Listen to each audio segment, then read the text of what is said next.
என் அருள்நாதர் இயேசு கிறிஸ்துவில் எனக்கு பிரியமான சகோதர சகோதரிகளே, உங்க யார் முகத்திலையும் புதுசா ஒரு ஆண்டு வந்திருக்குது அப்படிங்கிறது தெரியவே மாட்டேங்குது. ஆமா, நாங்க ஆதி மனிதர்கள் மாதிரி இன்னும் 50 ஆண்டுகள் ஆனாலும் பரவாயில்லை, இப்படியே தான் எங்கள் முகம் இருக்கும் என்று விடாப்பிடியோடு அமர்ந்திருக்கிற உங்கள் ஒவ்வொருவருக்கும் இங்கு அமர்ந்திருக்கின்ற குருக்கள் சார்பாக, அருள் சகோதரிகள் சார்பாக புதிய ஆண்டு பெருவிழா வாழ்த்துக்களை அன்போடு தெரிவித்துக் கொள்கிறேன். இப்ப கைதட்டுறது அப்புறம் இருக்கட்டும், அப்படி எந்திரிச்சு குருக்கள் கொடுக்கின்ற அந்த ஆசீர்வாத வார்த்தைகளை இன்றைக்கு முதல் வாசகத்தில் எண்ணிக்கை நூலிலிருந்து நாம் வாசிக்க கேட்டோம். சரியா? நான் ஒரு குருவாக இங்கிருந்து அதை வாசிப்பேன். நீங்க ஒரு 5 பேருக்காவது போய் கைய பிடிச்சி இந்த வாழ்த்துக்களை சொல்லிட்டு வரணும். சரியா? செய்யலாமா? எந்திரிங்க முதல்ல. ஆமா, நீங்க வச்சிருக்கிற வைடூரியம், மரகதம், தங்கம் அதெல்லாம் சேர்ல வச்சுட்டு ஒரு 5 பேர்கிட்டயாவது போங்க. பழைய ஆள்கிட்டே சொல்லாதீங்க, உங்க மனைவி கிட்டே சொல்லி சொல்லி டயர்ட் ஆகாதீங்க. புதுசா யார்கிட்டயாவது போய், நான் சொல்ற இந்த குருக்கள் சாமியார் சொன்னா கேட்பாங்கன்னு சொன்னாங்க, நான் அருங்குடை இல்லத்துல நீ சாமியாரா இருந்தானே மாமியாரா இருந்தானே, நான் சொல்றதெல்லாம் கேட்க மாட்டேன்னு உட்கார்ந்துகிட்டு இருக்கிற எல்லோருக்குமே புத்தாண்டு வாழ்த்துக்கள். Very good.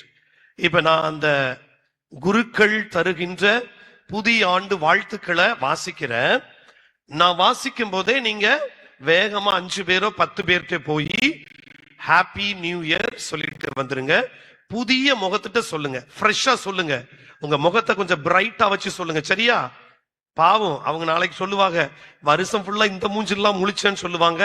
அதனால கொஞ்சம் சிரிச்சுக்கிட்டே போய் சொல்லுங்க பாப்போம். ஆண்டவர் உங்களுக்கு ஆசி வழங்கி உங்களை காப்பாராக. ஆண்டவர் தம் திருமுகத்தை உங்கள் மேல் ஒளிரச் செய்து உங்களுக்கு அருள் பொழிவாராக. ஆண்டவர் தம் திருமுகத்தை உங்கள் பக்கம் திருப்பி உங்களுக்கு அமைதி அருள்வாராக. ஆமென்.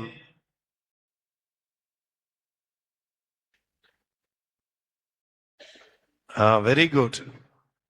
குருக்களுடைய ஆசி முடிஞ்சிருச்சு.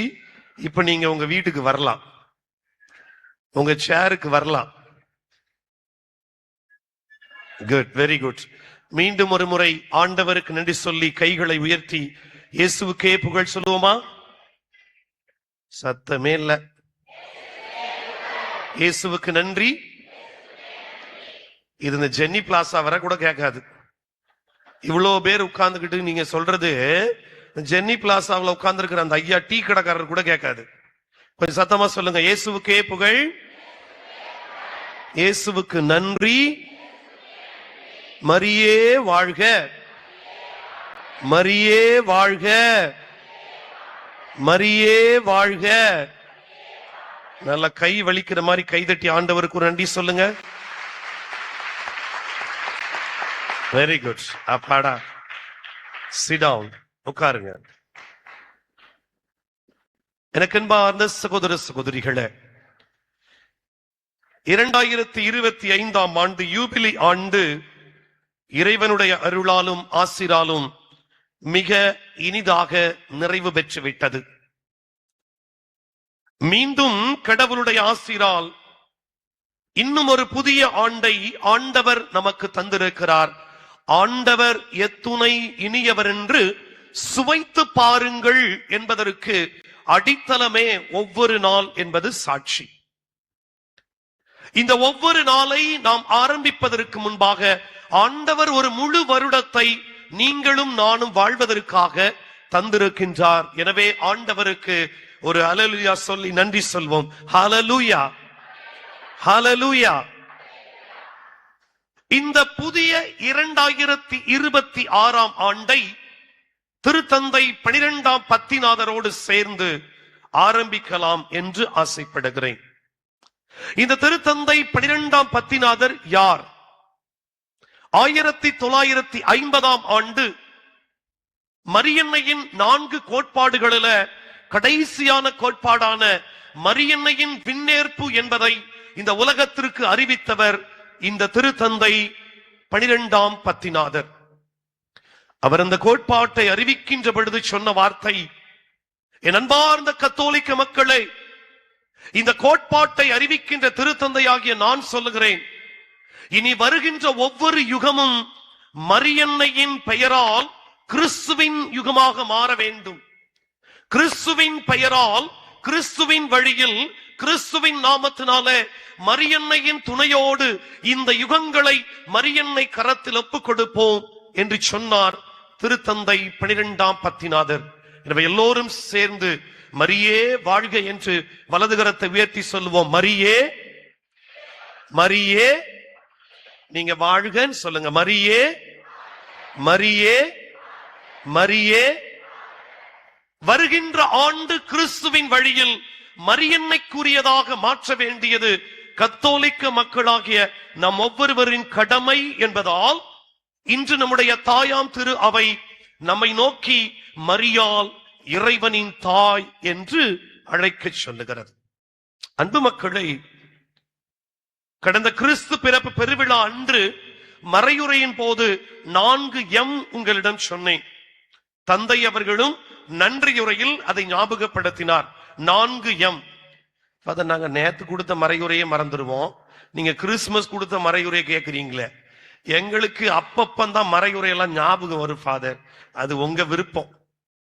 4M சொன்ன. 1 மிரக்கல், 2 மதர், 3வது மேஞ்சர், 4வது மெசேஜ் என்று சொன்னேன். அந்த கிறிஸ்து பிறப்பு பெருவிழா என்பது கடவுள் மனிதனானார் என்ற அந்த மிரக்கலை மையப்படுத்தியதாக இருந்தது. இன்றைக்கு அந்த மிரக்கலுக்கு தன்னுடைய ஆம் என்ற வார்த்தையால் இந்த உலகத்தின் மீட்பிற்கு துணையாக இருந்த அன்னை மரியாள் மதர் என்று அழைக்கப்படுகின்ற விழாவில் நம்முடைய தாயாம் திரு அவை நம்மை அழைத்து வந்திருக்கிறது. எனவே இந்த அன்னை மரியாவை பற்றி இந்த முதல் நாளில் சில வார்த்தைகளை உங்களோடு பகிர்ந்து கொள்ள ஆசைப்படுகிறேன். கேட்க செவியுள்ளோர் கேட்கட்டும், கேட்க விருப்பம் இல்லாதவர் தூங்கி கீழே விழட்டும். மரியே, மரியே. இந்த பின்னாடி இருக்கிறவங்க மாப்பிள்ளை பொண்ணு மாதிரி உட்கார்ந்து இருக்கிறது. மரியே, மரியே. சத்தம் பத்தாதுங்க. அந்த ஜெனி பிளாசா கடையில டீ கடை இருக்குது, அது வழிதான் நான் நடந்தே வந்தேன். அந்த கடை விடிய விடிய இருக்குதுமா. அந்த ஐயாவுக்கு, டீ போடுற ஐயாவுக்கு கொஞ்சம் சத்தமா சொல்லுங்க. மரியே. டீ கடைன்னு சொன்ன உடனே எவ்வளவு சத்தம் வருது பாருங்க. மாதாவுக்கு வரமாட்டுக்குது. மரியே, மரியே.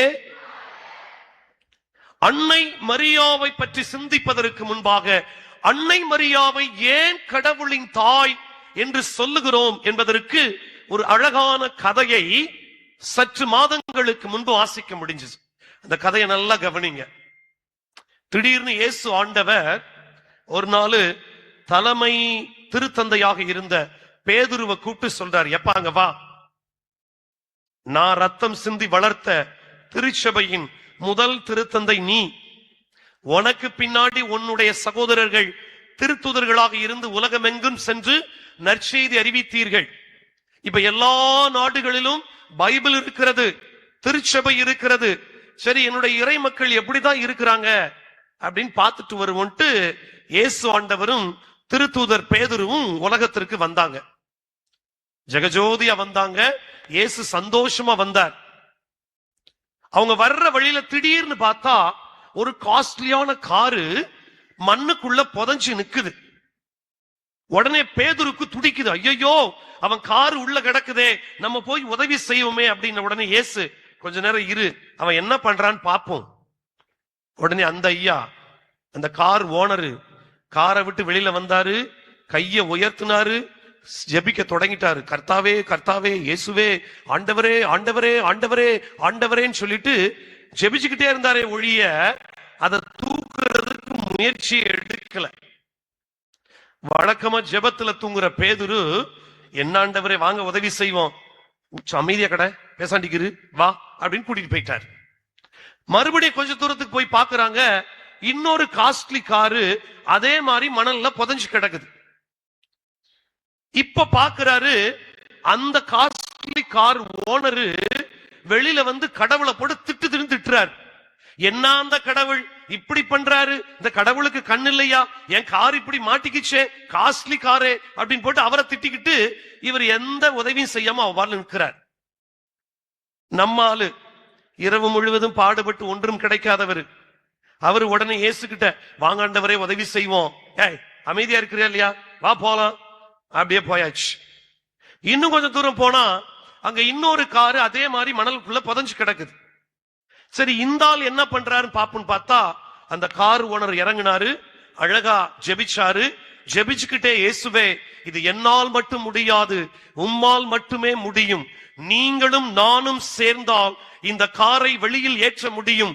எனவே இதோ கடினப்பட்டு உழைக்கின்ற என் கரங்களுக்கு பலத்தை தாரும் என்று சொல்லி அவர் ஜெபித்தவாறு தன்னுடைய காரை உயர்த்துவதற்காக, தூக்குவதற்காக கஷ்டப்படுகிறார். இயேசு பேதுருகிட்ட சொல்லார், ஏப்பா நீ அந்த ஃப்ரண்ட் வீல்ட்ட போ, நான் பேக் வீல்ல நிக்கிறேன், 2 பேரும் சேர்ந்து தூக்குவோம். மணலை விட்டு வெளியில வந்தாச்சு. இப்போ நம்ம தலைவர் பேதுருவுக்கு டவுட், என்னடா அந்த மனுஷன் ஃபர்ஸ்ட் காருக்காரனுக்கு உதவி செய்யல, செகண்ட் காருக்காரனுக்கு உதவி செய்யல, 3வது காருக்காரன் கூப்பிடவே இல்லை, போய் உதவி செஞ்சார்ன உடனே ஆண்டவர் இயேசு பதில் கொடுத்தார், கேட்க செவியுள்ளோர் நன்றாக கேளுங்கள். இயேசு சொன்னார், பேதுருவே முதல் மனிதன் யார்? முதல் மனிதன் யார் என்றால், திண்ணையில் அமர்ந்து கொண்டு தெய்வத்தை மட்டுமே நம்புகிறவனுக்கு நான் படி அளக்கவே மாட்டேன் என்று சொன்னார்.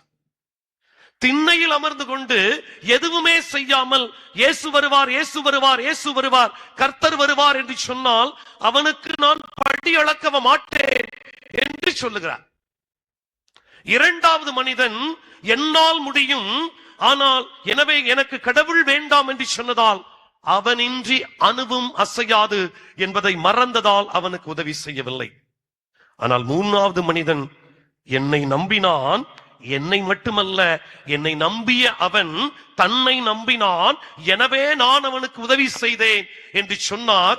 எனவே நானும் சென்று அவனுக்கு உதவி செய்தேன், அவனுடைய காரை வெளியில் எடுத்து வந்தேன் என்று சொன்னார். ஹல்லேலூயா, ஹல்லேலூயா, ஹல்லேலூயா. அன்பு மக்களே, இந்த புதிய ஆண்டுல உங்களுக்கு ஆண்டவர் நிறைய திட்டங்களை வகுத்து வைத்திருக்கிறார். உங்களுக்காக பல காரியங்களை தன் எண்ணத்திலே வைத்திருக்கின்றார். இந்த காரியங்கள் எல்லாம் நடைபெற வேண்டும் என்றால் கடவுள் மட்டும் போதாது, தெய்வம் மட்டும் போதாது, இயேசு மட்டும் போதாது, நாமும் அவரோடு ஒத்துழைக்க வேண்டும். இதற்கு முதன் சாட்சியாக இருப்பவர்தான் அன்னை மரியாள். மரியே, மரியே கடவுளோடு இணைந்த ஒரு துணையாக தன்னை ஒப்புக் கொடுத்தார். முதல் சாட்சியாக, முதல் சீடராக, கடவுளின் தாயாக தன்னை உயர்த்தி கொண்டார். அதனால் திரு அவை அவரை கடவுளின் தாய் என்று இந்த முதல் நாளில நினைவு கூறுகிறது. கடவுள் சொல்லுவார், இப்ப திருப்பலியில உட்கார்ந்துட்டு இருக்கீங்களா, இப்ப கூட சொல்லுவார், நீங்க நல்லா பிரிஸ்கா இந்த திருப்பலி, முதல் திருப்பலி, நான் சின்ன வயசுல இருக்கும்போது எங்க அம்மா சொல்லுவாங்க, மண்டையில தட்டி, திருப்பலியில தூங்குனா வருஷம் ஃபுல்லா தூங்குவடா அப்படின்னு சொல்லுவாங்க. அதெல்லாம் இப்ப போயிடுச்சு. அதுலயும் திருச்சியில் உள்ளவங்களுக்கு சுத்தமாவே போயிடுச்சு. நாங்க நாளும் தூங்குவோம். அப்புறம் இந்த வருஷம் டிசம்பர் 30ஆம் தேதியும் என்ன எங்க வந்து தூங்குவோம்? அருங்குடைக்கு வந்து தான் தூங்குவோம்.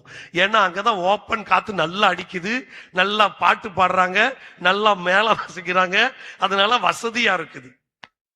அன்பார்ந்தவர்களே, ஆண்டவர் உங்களுக்காக ஒரு திட்டம் வைத்திருக்கிறார். கைதட்டி ஆண்டவருக்கு நன்றி சொல்லுங்க. உங்களுக்காக ஒரு திட்டம் வைத்திருக்கிறார். அந்த திட்டத்திற்குள்ளே நீங்கள் இணைந்தால் அதை கடவுளால் முழுமையாக நிறைவேற்ற முடியும். அதனால் தான் இன்றைய 2வது வாசகத்துல பவுலடியார் சொன்னார், கலாத்தியர் 4:4, காலம் நிறைவேறிய போது, காலம் நிறைவேறிய போது திருச்சட்டத்திற்கு உட்பட்டிருந்த நாம் கடவுளுக்கு பிள்ளைகளாகுமாறு தன் ஒரே மகனை ஒரு பெண்ணிடம் பிறக்க திருவுளம் ஆனார். எனவே காலம் நிறைவேறுகின்ற பொழுது கடவுள் வைத்த திட்டம் நிறைவேற்றுவதற்கு ஒரு பெண் தேவைப்பட்டது போல அவர் உங்களுக்கான திட்டத்தை நிறைவேற்ற நீங்கள் தேவைப்படுகிறீர்கள் என்பதை மனதில் வைத்துக் கொள்ளுங்கள். இதன் அடிப்படையில் பார்த்தால் அன்னை மரியாவினுடைய அந்த ஒத்துழைப்பு, அன்னை மரியாவினுடைய அந்த பங்களிப்பு 3 நம்பிக்கைகளில் இருந்தது. 1 தெய்வ நம்பிக்கை, 2 தன்னுடைய நம்பிக்கை, 3வது பொது நம்பிக்கை. தன்னுடைய நம்பிக்கை மத்தேயு நற்செய்தி 19:26 வாசிக்கின்றோம். கடவுளால் ஆகாதது ஒன்றும் இல்லை என்பது கடவுள் நம்பிக்கை, தெய்வ நம்பிக்கை. மத்தேயு 19:26 கடவுளால் ஆகாதது ஒன்றும் இல்லை. தன்னுடைய நம்பிக்கை என்பது பிலிப்பியருக்கு எழுதிய கடிதம் 4:13 பவுலடியார் சொல்லுவார், எனக்கு உறுதியூட்டும் இறைவனால் என்னால் எதையும் செய்ய எனக்கு ஆற்றல் உண்டு என்பது தன்னுடைய நம்பிக்கை. 3வது பொது நம்பிக்கை என்பது நாம் யோபு புத்தகம் 1:21 வாசிக்கின்றோம். யோபு 1:21 சொல்லுகிறது, என் ஆண்டவர் எனக்கு அளித்தார், என் ஆண்டவரே எடுத்துக்கொண்டார், என் ஆண்டவர் போற்றப் பெறுவாராக. இது பொது நம்பிக்கை. என் கடவுளே எனக்கு எல்லாம் என்று சொல்வது பொது நம்பிக்கை. எனவே தெய்வ நம்பிக்கையோடு, தன்னம்பிக்கையோடு, பொது நம்பிக்கையோடு இந்த ஆண்டை ஆரம்பிப்போம். வெற்றியை ஆண்டவர் தருவார். ஹல்லேலூயா, ஹல்லேலூயா, ஹல்லேலூயா. அது சரி, அவங்க எல்லாம் கானான் தேசத்திலிருந்து வந்திருக்காங்களோ? கானான் தேசத்து மக்களை கை தூக்கி சொல்லுங்க. ஹல்லேலூயா, ஹல்லேலூயா. அதுலயும் பாதி கைதான். எனக்கு இவ்வளவு கிடைச்சா போதும் சாமி, எனக்கு இவ்வளவு கிடைச்சா போதும், அதுக்கு மேல பாத்துக்கலாம். நல்ல சத்தமா சொல்லுங்க. ஹல்லேலூயா, ஹல்லேலூயா. எனவே ஆண்டவர் உங்கள் நம்பிக்கையின் அடிப்படையில தன்னோடு அவர் சேர்த்துக் கொள்ளுகிறார். இப்ப மாதா கிட்ட வாங்க. மாதாவிடம் இந்த 3 நம்பிக்கையும் ஆழமாக இருந்தது. 1 லூக்கா நற்செய்தி 1:45 வாசிக்கின்றோம். ஆண்டவர் சொன்னவை நிறைவேறும் என்று நம்பிய நீர் பேறு பெற்றவர் என்று தன்னுடைய தெய்வ நம்பிக்கையை வெளிப்படுத்துகின்றார். தெய்வத்தை நம்பினார். ஆண்டவர் சொன்னா நடக்கும், அது தெய்வ நம்பிக்கை. 2வதாக லூக்கா 1:38 சொல்லுகிறது, இதோ ஆண்டவருடைய அடிமை, உமது வார்த்தையின்படி எனக்கு நடக்கட்டும். தன் நம்பிக்கை. கடவுள் சொல்லுவார், நான் செய்வேன், அது எந்த வேலையா இருந்தாலும் சரி என்னால் செய்ய எனக்கு உண்டு என்று பலம் பெற்றவர் தாய் மரியாள். 3வது பொது நம்பிக்கை என்பது யோவான் நற்செய்தி 2வது அதிகாரம் 5 வாசிக்கின்றோம். யோவான் 2:5 வாசிக்கின்றோம், அவர் சொல்லுவதையெல்லாம் செய்யுங்கள், அவர் சொல்லுவதையெல்லாம். இப்போ உங்க பக்கத்துல பாதி கண் கலக்கத்தோட இருக்கிறவங்க கையை பிடிச்சி இயேசு சொல்வதெல்லாம் செய்யுங்கன்னு சொல்லுங்க. பார்த்து மெதுவா திருப்புங்க, தலை வெடிச்சிட போகுது, தலை திரும்பிட போகுது. சத்தமா சொல்லுங்க. இது வீடியோ எடுக்கிறதுனால நான் கவலைப்பட போறது இல்ல. சத்தமா சொல்லுங்க, இயேசு சொல்றதெல்லாம் செய்யுங்கன்னு சொல்லுங்க. அங்க ஒரு அம்மா பக்கத்து வீட்டை விட்டுட்டு பின்னாடி வீட்டை, ஏமா நீயா சொல்லுமா அப்படின்ட்டு. சரி, எனவே அன்னை மரியாள் தெய்வ நம்பிக்கையோடும் தன்னம்பிக்கையோடும் பொது நம்பிக்கையோடும் இருந்ததால் தான் அவரை இந்த திருச்சபை கடவுளின் தாயாக இன்றைக்கு மகிமைப்படுத்துகிறது. மரியே, மரியே. அன்பு மக்களே, மரியாள் யார்? அன்னை மரியாள்னா யாரு? உங்களுக்கு 2 வரலாறு சொல்றேன். ஒன்று உலகத்தின் வரலாறு, இன்னொன்று என் வீட்டுக்குள்ள நடந்த வரலாறு. உலக வரலாறு என்ன? Alexis Carrel. இவர் யாருன்னு நிச்சயமா உங்களுக்கு தெரியாது. உங்களுக்கு யோபு தெரியும், எசாயா தெரியும், எரேமியா தெரியும். அலெக்சிஸ் கேரல் அறிவியலுக்காக நோபல் பரிசு பெற்ற முதல் அமெரிக்கர். இவருடைய சிறப்பு என்னவென்றால், இன்று நாம் சொல்லுகிற மாற்று அறுவை சிகிச்சையின் தந்தை என்று அழைக்கப்படுபவர் இந்த அலெக்சிஸ் கேரல். தயவு செய்து கூகுள்ல போய் பாருங்க. இவர் லூர்து நகரிலே தேவதாய் காட்சி கொடுத்த பின்பு தன்னுடைய கத்தோலிக்க நண்பருடைய ஒருவரை பார்ப்பதற்காக லூர்து நகரத்திற்கு பயணம் செய்கிறார். பெயரளவுக்கு கத்தோலிக்கர், ஆனால் நம்பிக்கை இல்லாதவர். ஆனால் அவருடைய நண்பர் சொல்லுகிறார், அலெக்சிஸ் கேரல், உங்களுடைய அறிவியலை விட மேலான ஒன்று இந்த நீரூற்றில தேவதாய் செய்து கொண்டிருக்கிறார், முடிந்தால் வந்து பாருங்கள் என்று சொல்லுகிறார். ஒரு நாள் குறிக்கப்பட்டது. அலெக்சிஸ் கேரல் அந்த ட்ரெயினில் எல்லா மக்களோடும் பயணம் செய்கிறார். அவர் பயணம் செய்த அந்த ரயில் பெட்டியில மேரி என்ற ஒரு 20 வயது நிறைந்த ஒரு இளம் பெண் இருக்கிறார். காசநோய் பிடித்தவர். காசநோய் முற்றி இருமிக் கொண்டு ரத்தத்தை கக்கிக் கொண்டிருந்த அந்த மேரி என்ற 20 வயது இளம் பெண்ணோடு அலெக்சிஸ் கேரல் என்ற இந்த அறிவியல் மேதையும் பயணம் செய்கிறார். பயணம் செய்து கொண்டிருக்கின்ற பொழுது அலெக்சிஸ் கேரல் சென்று சொல்லுகிறார், இந்த மேரி லூர்து நகர் செல்வதற்கு முன்பாக இறந்து விடுவார் என்று எழுதி தருகிறேன் என்று சொன்னார். அந்த மேரி சொன்னார், நான் இறந்தாலும் இறப்பேனே ஒழிய அந்த தாயினுடைய மடியில நான் அமராமல் திரும்ப வர மாட்டேன் என்று சொல்லி பயணத்தை தொடங்கினார். மக்களே, நீங்கள் நம்பினாலும் நம்பாவிட்டாலும் நடந்த உண்மை. ஏன்னா நம்முடைய புதுமைகள் எல்லாம் எனக்கு நடந்தாதான் நம்புவோம். எனவே இந்த மேரியும் அவருடைய குடும்பமும் லூர்து நகரில் இறங்கிய நிமிடத்துல அந்த மேரியை மருத்துவமனைக்கு எடுத்து செல்லுகிறார்கள். அவர் மருத்துவமனையிலே 1 வாரம் இருக்கிறார். அந்த தாய் ஒவ்வொரு நாளும் தன் கைகளில அன்னையின் நீரூற்றிலிருந்து அந்த தண்ணீரை, புனித நீரை எடுத்துக்கொண்டு தன் மகளுடைய உடம்பெல்லாம் தெளித்து தெளித்து 1 வாரம் முழுவதும் தன் மகளுக்காக, அன்னையின் பரிந்துரைக்காக அழுது புலம்பி செபித்தார். 1 வாரம் கடந்தது. அவர்கள் திரும்பவும் வர வேண்டிய நாள் வந்தது. பயணத்தை மீண்டும் தொடங்கினார்கள். அதே பெட்டியின் அடுத்த பெட்டியில் அலெக்சிஸ் கேரல் அமர்ந்து கொண்டிருக்கிறார். அந்த பெட்டி முழுவதும் ஒரே ஆட்டம் பாட்டம், சந்தோஷம், மாதாவின் பாடல்கள் சந்தோஷமாக ஒலித்துக் கொண்டிருக்க அலெக்சிஸ் கேரலுக்கு ஆச்சரியம். இந்த குரலை எங்கேயோ கேட்டிருக்கிறோமே, இந்த குரலுக்கு சொந்தக்காரரை நமக்கு தெரியுமே என்று சொல்லி தன்னுடைய பெட்டியை விட்டு இந்த மேரி அமர்ந்திருந்த பெட்டிக்குள் வருகிறார். அவருடைய கண்களால் நம்ப முடியவில்லை. அந்த கூட்டத்தின் நடுவில் மேரி குதித்து ஆடி பாடி மரியன்னையை மகிழ்ந்து கொண்டு பாடிக்கொண்டே வந்தார். உங்களுக்கு தெரியுமா மக்களே, அந்த மேரி 55 ஆண்டுகள் இந்த உலகத்துல திடகாத்திரமாக உயிரோடு வாழ்ந்து இந்த உலகத்தை விட்டு சென்றார். தன்னுடைய சொத்து முழுவதையும் லூர்து நகர தாய்க்காக எழுதி வைத்து விட்டு சென்றார். கைதட்டி நல்ல மாதாவுக்கு ஒரு நன்றி சொல்லுங்க. அலெக்சிஸ் கேரல் உலகத்தின் வரலாற்றை புரட்டி போட்டவர் இந்த தாய் மரியாள். நம்புனா நம்புங்க. 2வது என் வீட்டுக்குள்ள நடந்துச்சு. கடந்த ஆண்டு 2025 ஜனவரி மாதம் என்னுடைய மூத்த அண்ணியை நான் இழந்தேன். அவருக்கு வயது 52. என்னுடைய அண்ணி திருமணமாகி ஒரு 6-7 ஆண்டுகளுக்கு பின்பு அவருக்கு இல்லாத நோய்களே இல்லை. தைராய்டு என்று பலவிதமான நோய்களுக்கு மேல் நோய். அவர் நோய்வாய்ப்பட்ட போது நான் அப்போதுதான் குருமடத்திலே சேர்ந்தேன். என்னுடைய வீட்டில் சொன்னார்கள், உன்னுடைய மூத்த அண்ணி கொஞ்ச நாள் தான் இருப்பார், வேண்டிக்கொள் என்று. ஆனால் என் அண்ணி, மூத்த அண்ணி ஏறத்தாழ அதிலிருந்து 20 வருடங்கள் உயிரோடு வாழ்ந்தார். காரணம் என்ன தெரியுமா? பாளையங்கோட்டை, திருநெல்வேலி மாவட்டத்தில் உள்ள மக்களுக்கு தெரியும். காமநாயக்கம்பட்டி புனித பரலோக மாதா திருத்தலம். இந்த திருத்தலம் எனக்கு மிகவும் நெருங்கிய திருத்தலம். அதனால்தான் என்னுடைய பெற்றோர் எனக்கு அந்தோனியாரையும் மரியாவையும் சேர்த்து மரியா அந்தோனின்னு சொல்லி வச்சிட்டாங்க.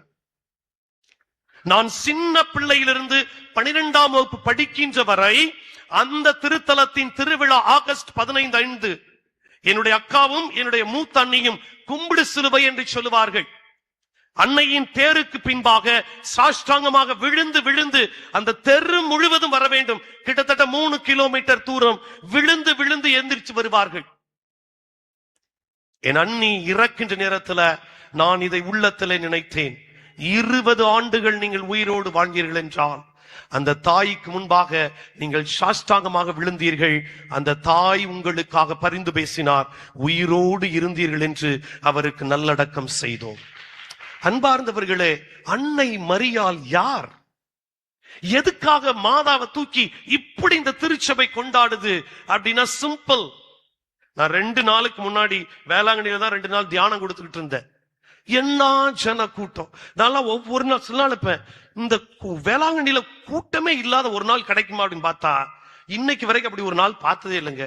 எங்க இருந்தா வர்றாங்கன்னே தெரியல, கூட்டம் கூட்டமா வர்றாங்க. தாய் அப்படிப்பட்டவள். ஆனால் அந்த தாய்க்கு கடந்த 1 மாதமாக நடந்த ஒரு சங்கடமான ஒரு நிலையை உங்களுக்கு சொல்லிக்கொள்ள ஆசைப்படுகின்றேன். நம்முடைய திருத்தந்தை லியோ அவர்கள் நவம்பர் மாதத்துல ஒரு டாக்டரினல் நோட் ஒன்றை வெளியிட்டார். அதுல அன்னையை இணை மீட்பர், இணை இணைப்பாளர் இல்லை என்று சொல்லிவிட்டார் என்று பலவிதமான யூடியூப் வெளியில வந்துச்சு. அதுல ஒரு சில தலைப்புகளை பார்த்து நான் மிரண்டு போயிட்டேன். என்ன தலைப்பு பாருங்களேன். 1, அன்னை மரியாளுடைய பட்டங்கள் ரத்து. 2, கத்தோலிக்கம் அழிவின் பாதையிலா. 3, புதிய திருத்தந்தையினால் சலசலப்பு, அன்னை மரியாளின் பட்டங்கள் பறிக்கப்பட்டு விட்டது. எனக்கு இந்த தலைப்பை பார்த்துட்டு எனக்கே தலையை சுத்திரிச்சு. என்னடா இது, தப்பு தப்பா, நெகட்டிவா, எதிராக தேவையில்லாத தலைப்புகள். இந்த தலைப்புகள் ஏன் வந்தது என்று பார்த்தால், இது எதற்காக இப்படிப்பட்ட தவறான சிந்தனைகளை போதிக்கிறார்கள் என்று பார்க்கின்ற பொழுது அந்த டாக்குமெண்ட் என் கையில கிடைச்சிச்சு. அந்த டாக்குமெண்டுடைய பெயர் மிக அழகான ஒரு பெயரை நம்முடைய திருத்தந்தை அவர்கள் வைத்திருக்கிறார். மாத்தர் பப்புலி ஃபீதலிஸ். அப்படி என்றால் நம்பிக்கை கொண்ட மக்களின் தாய். தயவு செய்து இதெல்லாம் வாசித்து பாருங்க, இங்கிலீஷ்ல தான் இருக்குது.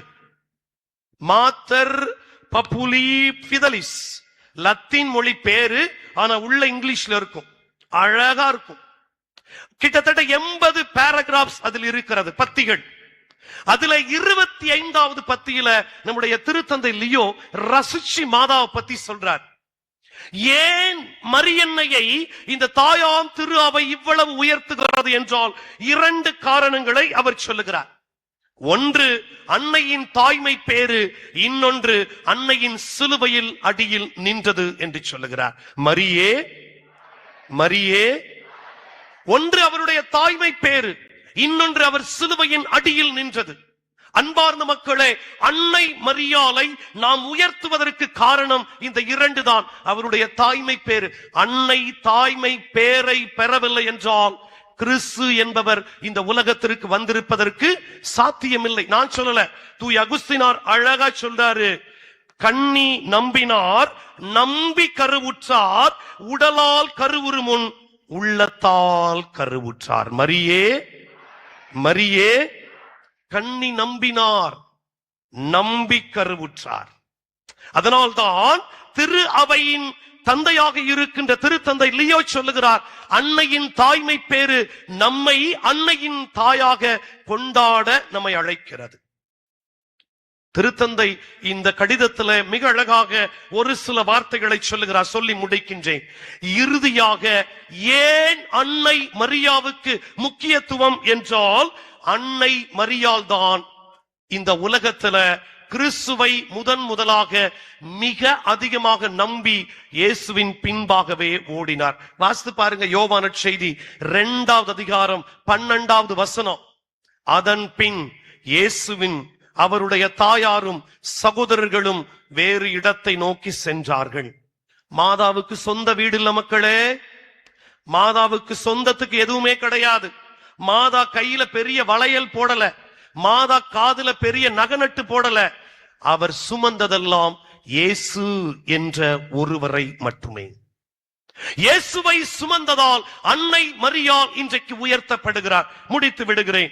எனவே அன்னை மரியாள் பெற்றிருந்த நம்பிக்கையை, அந்த தெய்வ நம்பிக்கையை, தன்னம்பிக்கையை, பொது நம்பிக்கையை நாம் பெறுகின்ற பொழுது திருப்பாடல்கள் 138:8 சொல்வது போல, அவர் வாக்களித்த அனைத்தையும் அவர் உங்களுக்காக செய்து முடிப்பார். கைதட்டுங்க ஆண்டவருக்கு.